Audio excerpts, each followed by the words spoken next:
Hello everybody, hope you're doing well today. Today I'm going to be talking about why I left Christianity after 40 years. So I did change my name and put Yah in my name, so I'm pronouncing it YAHUAH. Alright, so I'm going to talk about today again why I left Christianity after 40 years. And please like, subscribe, and share. And the reason I'm talking about this, some people are searching for knowledge, and some people are also leaving Christianity, and they don't know like what to do with no direction or no one to teach them any skills or why. And also I've been in Christianity for 40 years, and you may be able to see some of the issues you had with it as what I have with it. And also it's the enlightening and awakening time.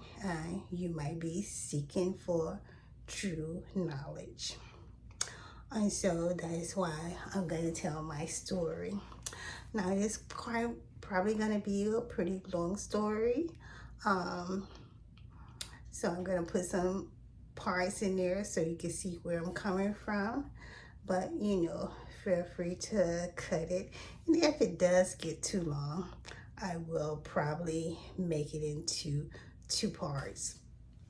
So I want to say I grew up in Christianity. It was handed to us,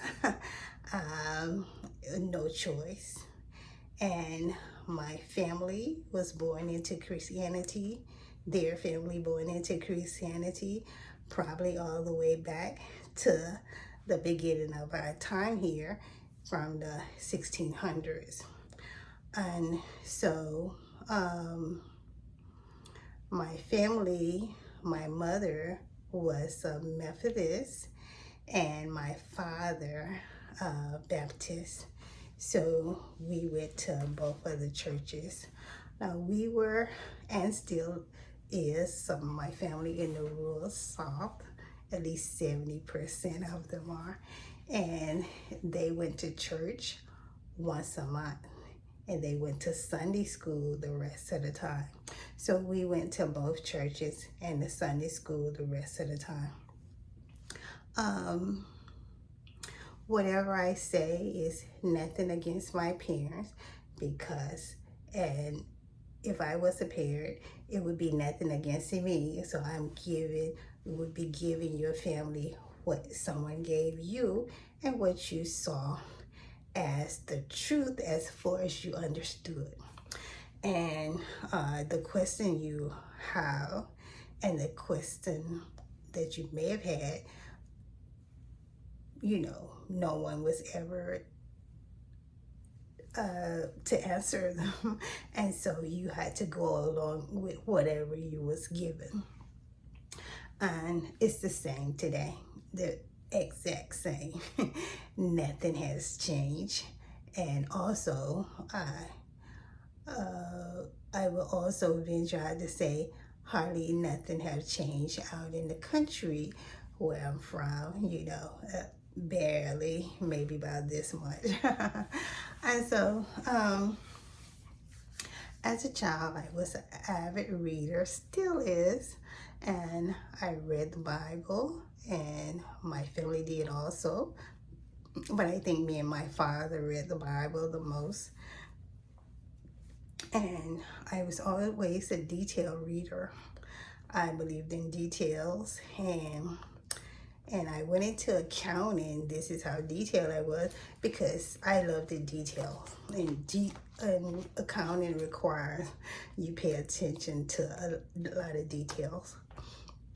And matter of fact, that's why most people don't do good in accounting, because of all the details that are required. But I love the details. So I always felt like I was born for that particular career. And also that I was born to to read the Bible, and because it does have a lot of details. And in reading the Bible, I went to church. I listened to the sermons. Most of it was bits and pieces, as you know how they preach. Most people, most preachers, and also when I read the Bible, the stories didn't add up that they told at church, the story in Sunday school, and the stories when I read them didn't add up. And so as a detailed person, I would take and analyze this story for days, months, and years. And so I analyzed pretty much every story I read. And so with the stories that I read, I always found something did not fit with those stories.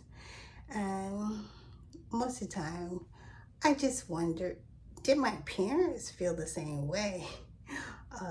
Was they running into the same kind of thing that I ran into as an adult? But as a child, you are intimidated, not to ask a bunch of questions, not to be problematic or whatever.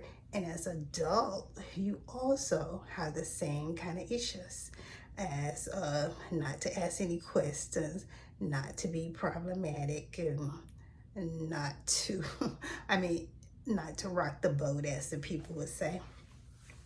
Well, I want to tell you the first story in the Bible. I had a problem with it. So, the story of Adam and Eve. So, they were created in the image of God. That's number one. And then they were created and put out, left homeless and naked. And so I could not digest that. As a child, I knew I had a home and clothes. And so I would say, what kind of God is this to do such a thing? I'm sure I didn't have all these words, but it's the same, just the issue with this story. And it's like, now this can't be true. So he made them in his image. He left them naked, and he left them homeless. Then I look at all the other creation. He made them. He covered them up with hair or whatever he need to cover them up with. He covered them up. They were not made in his image, but yet he covered them up, all the animals, and gave them a home. He gave them a home in the trees and in caves and things like that. But he did not give the man and woman a home that he made in his image. So I had a problem with that. And I still do. And so I say this story cannot be true. And maybe some parts of it is, but majority of it can't be true. Then the next story. After they sinned, they were thrown out of the garden. He killed an animal and took the fur from the animal and put around them to cover them. So these stories about to make my stomach hurt. Well, anyway, like, that cannot be true. Listen, God can make anything he wants.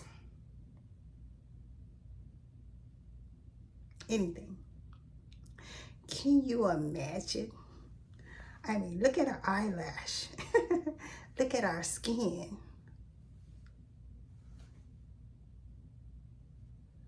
Just look at it. Look at our hair. Just look at it. Just absorb it.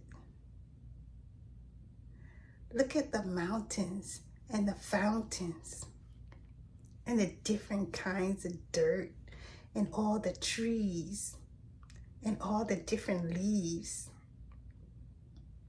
And you are saying, this God, this Creator, cannot make his children some clothes to wear. This God, this Creator, cannot make his children a house.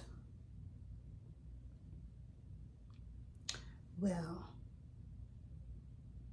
so that was sickening to me, to give God this ugly character, that he did nothing for the humans that he created in his image. And then he put a tree in the garden and told them not to eat out of it, or eat off of it. And it was a tree of knowledge. Don't that almost make you sick? He made the people, the man and woman, in his image. So that means they already have knowledge of good and evil. Well, anyway, those stories, none of them worked for me. None of them I could not believe. I could not believe that a loving God, a Creator that made me and made my whole family and made everybody else, would do such a thing. And then this story, he drove them out after they sinned, which didn't make sense. He never gave them a chance to do anything but drove them out and made it so that they would die. But yet,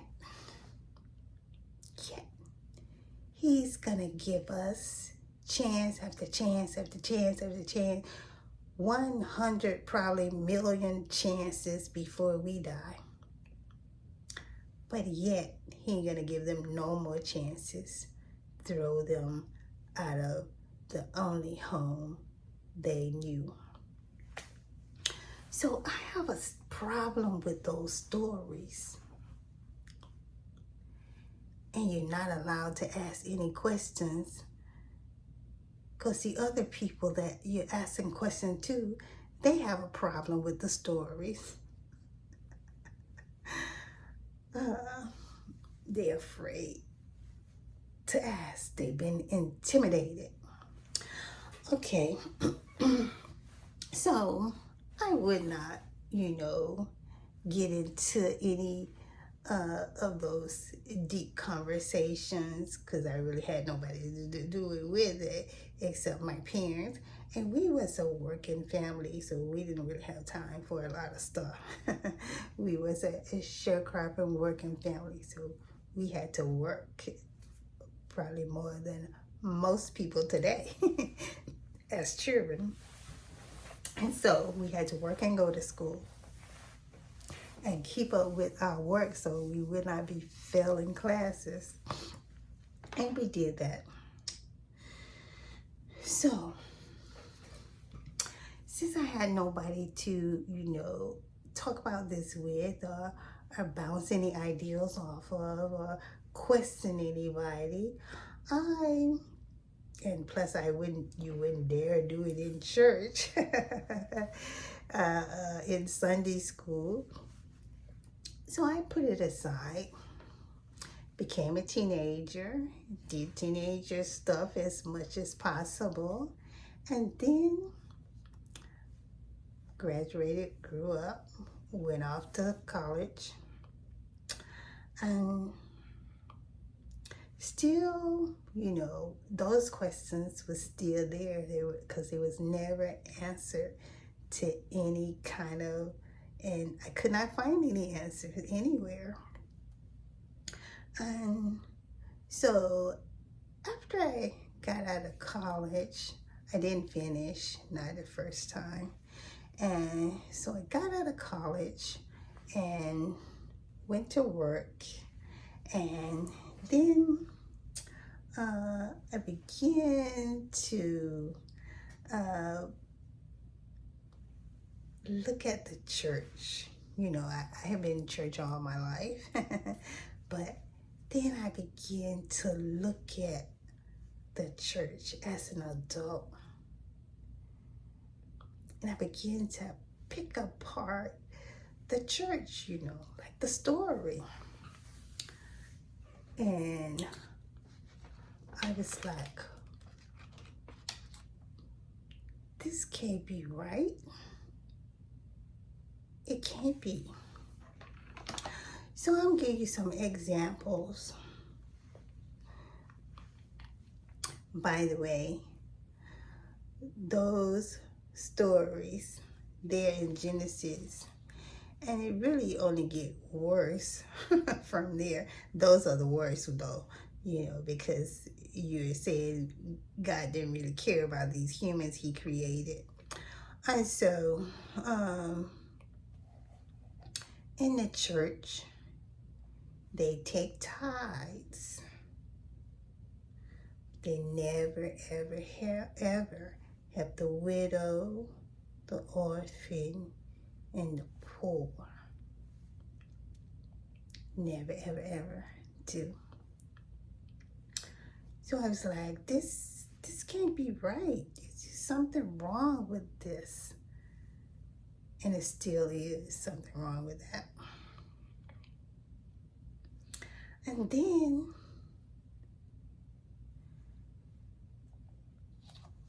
they forbid the woman to have any gifts from the Holy Spirit.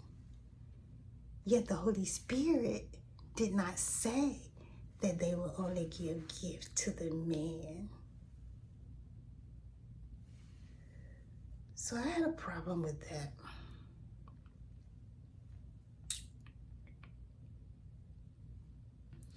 Then I looked at it. The woman in most of the churches I went to, they were 75%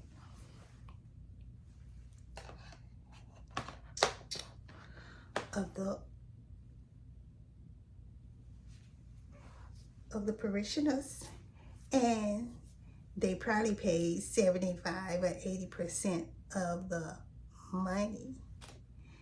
Yet they was not allowed to hold any kind of position.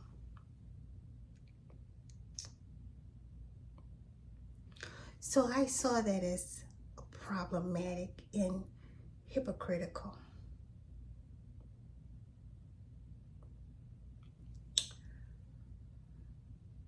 Then, now I think I could say this, I'm not trying to offend anybody, but I probably have heard about 4,000 or 5,000 sermons in my lifetime from a child and plus for at least 25 years. I watch like a dozen or 2 dozen sermons a week on TV.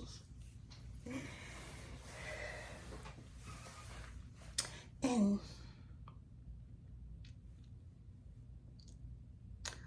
all of the sins they talk about was dumbed down.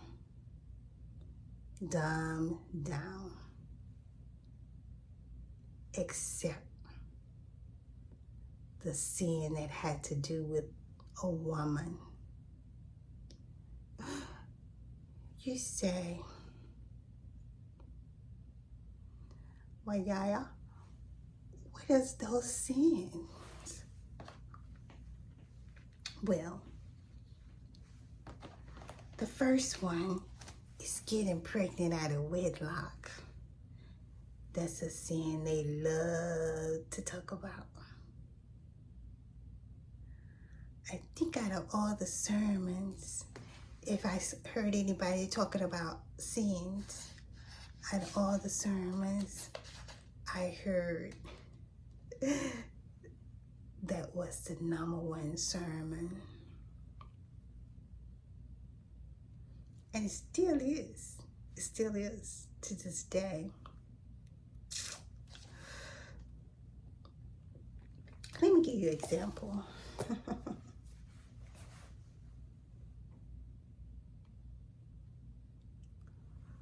At my church, and I imagine at others too,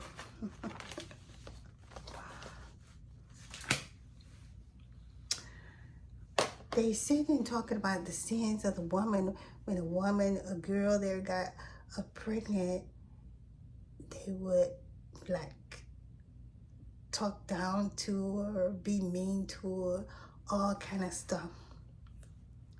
But yet, 4 deacons tried to date me on the sly, and I was a young girl in college, and 2 of them was married. So these people had no kind of guilt or concept. And if I had failed for that and got pregnant, it would have been my fault. They would have been clean. And if it was, I would have been the lowest scum. I would have been a home wrecker. So for nothing that person done was bad. Yet they were 40 and 50 years old. So I say, this horrible. This can't be right. And then the next sin they talk about of a woman is abortion. Well, my point is, these are not sins. My point is, they never have any responsibility for the man. The woman's responsibility is this much. This much. Wait, this much. As far as you can reach. But their responsibility is this much. And there's nobody there to speak for anything for the woman. And I said, wow, this as an adult, this can't be right. It can't be right. It can't be truth.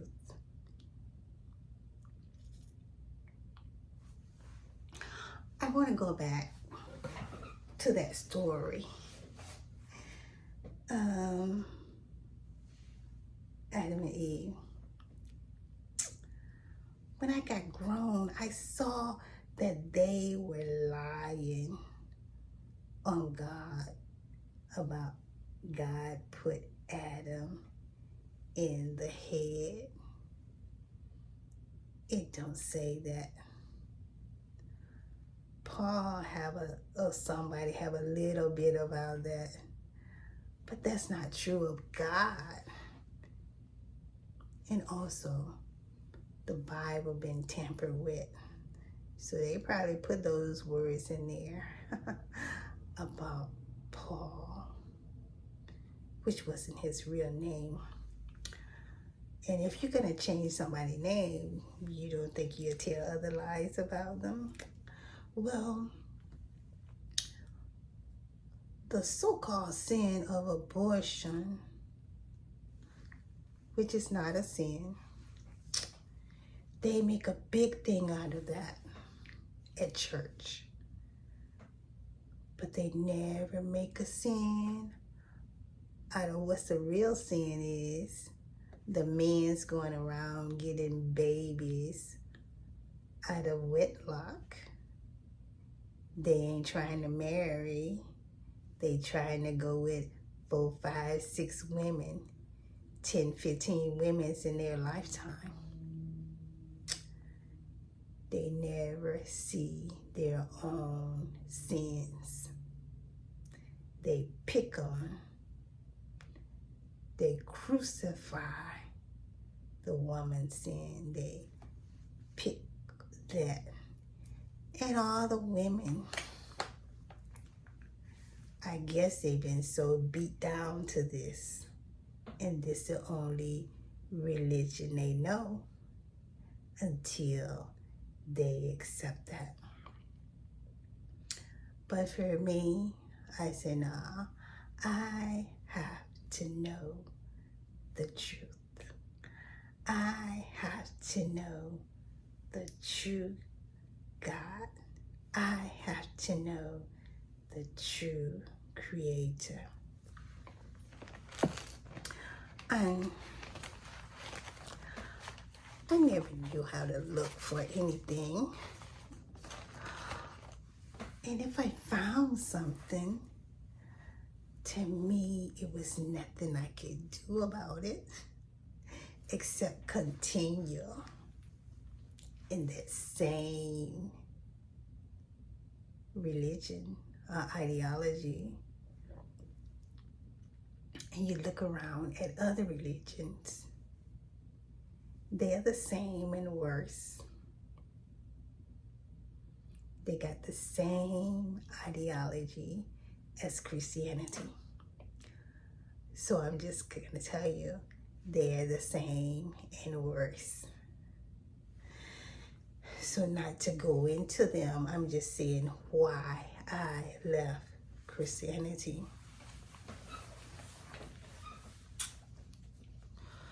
Around 20-some years after my Christianity, I began to want to seek knowledge, like I say, and I would pray, Lord, help me to find the truth. But I was talking about the truth of revelation. That's what I was talking about. I wanted to understand revelation. And something happened. Something happened that I had to, that I was given through this TV thing, a promotion of this channel for 6 months. And so I'm shortening this. So I was given this channel for 6 months, a group of channels. And so this one was in it. Well, I'm gonna cut this video and come back on another one. My spouse keep calling. Want to thank you guys. Have a great day. Take care.